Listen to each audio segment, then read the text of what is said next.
दोस्तों एक गांव की कहानी है। गांव के बाहर छोर पर एक पुराना टूटा फूटा घर था। लोग कहते थे कि वहाँ कुछ अजीब होता है, अजीबो गजीब आवाजें आती हैं।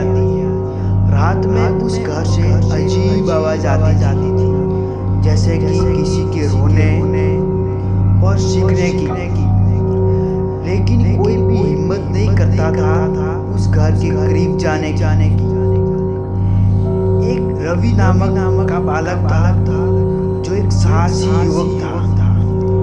उन बातों पर यकीन नहीं करता था कि उसने सोचा कि यह सब कुछ बकवास होता है, और वह कुछ सच्चाई जानने के लिए उस घर में जाने का निश्चय किया। एक रात अंधेरी रात थी जब चांद के आसमान में हल्की रोशनी फैला रहा था।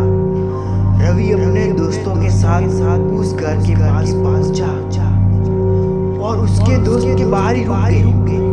लेकिन रवि अंदर जाने के लिए तैयार हो गया। उसने दरवाजे के धीरे धीरे धकेला और वह झरमराता हुआ खुल गया। अंदर धूप अंधेरा था और हवा की सर्दी महसूस हो रही थी। जैसा ही रवि अंदर गया, उसे फर्श पर पुराने कागजों की खड़खड़ाहट सुनाई दी।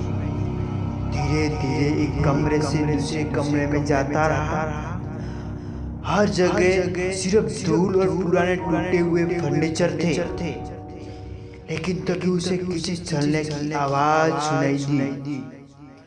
रवि ने पलट कर देखा, लेकिन वहां कोई नहीं था।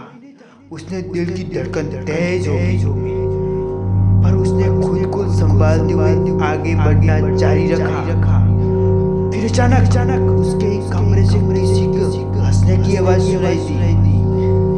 वह हिम्मत कर उस कमरे के दरवाजे के पास पहुंचा और उसे खोलने की कोशिश की, लेकिन दरवाजा जाम था। रवि ने जोर लगाया और जैसे ही दरवाजा खुला, उसने देखा कि कमरे के कोने में एक परछाई खड़ी थी। वह परछाई धीरे धीरे उसकी तरफ बढ़ने लगी। रवि घबराते पीछे की हटने की कोशिश कर रहा, लेकिन उसके पैर जम गए। परछाई आकर अचानक गायब हो गई। रवि को एहसास हुआ कि वह अकेला नहीं है। वह जैसे ही भागने की कोशिश करता, दरवाजे अचानक अपने आप बंद हो जाते हैं। वह फंस जाता। अचानक उसके अपने कंधे पर किसी के हाथ पर स्पर्श महसूस हुआ।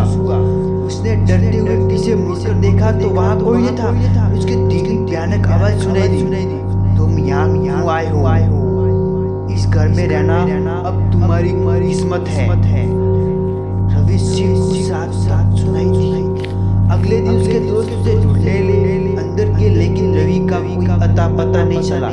लोग कहते हैं कि वह अब घर में और भी डरावने हो गए। उसे उस घर के करीब जाते हैं तो उसे रवि की चीख सुनाई देती है। दोस्तों बहुत भयानक भूत की कहानी है।